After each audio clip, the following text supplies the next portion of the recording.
ಗಿಡ ರೀ ಮತ್ತು ಇದು ಯಾವ್ದು ಎಲ್ಲ ವೆರೈಟಿ ಅವ ರೀ. ಹಾಂ 25 ವೆರೈಟಿ ಅವ ರೀ. 25 ವೆರೈಟಿ ಹಾಕಿರಿ ಎದ್ರದ್ದು ರೀ?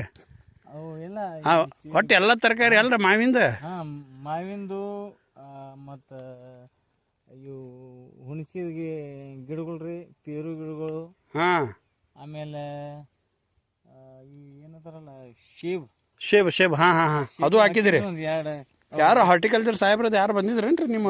ಯಾರು ಇಲ್ರಿ, ಯಾರೂ ಬಂದಿಲ್ಲ, ಏನೋ ಯಾರೂ ವಿಸಿಟ್ ಮಾಡಿಲ್ಲ ಅಂತ ನೋಡ್ರಿ. ಮಾಡಿಲ್ರಿ. ಆದ್ರೆ ಯಾರು ವಿಸಿಟ್ ಮಾಡಿದ್ರಂದ್ರೆ ವಿಜಯಪುರ ಹಾರ್ಟಿಕಲ್ಚರ್ದವರು ಖಂಡಿತ ನಿಮಗೆ ಏನೈತ್ರಿ ಒಂದು ಪ್ರಶಸ್ತಿ ಅಂತೂ ಬರ್ತೈತಿ ರೀ, ಪ್ರಗತಿಪರ ರೈತರು ಅಂತೇಳಿ. ನಾ ರಿಕ್ವೆಸ್ಟ್ ಮಾಡೋದು ಏನಂದ್ರೆ ಇಂಥ ರೈತರಿಗೆ ಗಮನಿಸಬೇಕು, ಇವ್ರಿಗೊಂದು ಪ್ರೋತ್ಸಾಹ ಕೊಡಬೇಕಂತ ನಾ ಎಲ್ಲ ಡಿಪಾರ್ಟ್ಮೆಂಟ್ದವ್ರಿಗೆ ನಾ ರಿಕ್ವೆಸ್ಟ್ ಮಾಡ್ಕೊಳ್ಳೋದ್ರಿ DJ ಕೋಕೋನಟ್ ಫಾರ್ಮ್ ವತಿಯಿಂದ. ಹಾಂ ಚಿಕ್ಕ ಗಿಡಗಳು. ಓಕೆ ಸರ್, ನೋಡಿರಿ ಒಂದು ಬರಡು ಭೂಮಿ ಒಳಗೆ ಒಂದು ಒಳ್ಳೆ ರೀತಿ ಒಂದು ಆದಾಯ ತೊಗೋಬೇಕಂತ ಮಾಡಿದ್ದಾರೆ ರೈತರು. ಒಂದು ಒಳ್ಳೆ ರೀತಿ ಎಲ್ಲ ರೈತರು ನಾವು ಪ್ರೋತ್ಸಾಹ ಕೊಡಬೇಕು ವಿಜಯಪುರ ರೈತರಿಗೆ.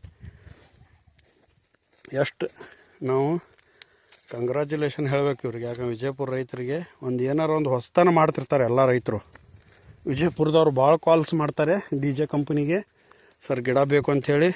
ಅವ್ರಿಗೆ ನಾವು ಒಳ್ಳೆ ರೀತಿ ಸರ್ವಿಸ್ ಕೊಟ್ಟು ಡೆವಲಪ್ ಮಾಡಾಕತ್ತೀವಿ. ಯಾರು ಬೇಕಾದಿದ್ದರೂ ನಮಗೆ ಕಾಲ್ ಮಾಡಿರಿ.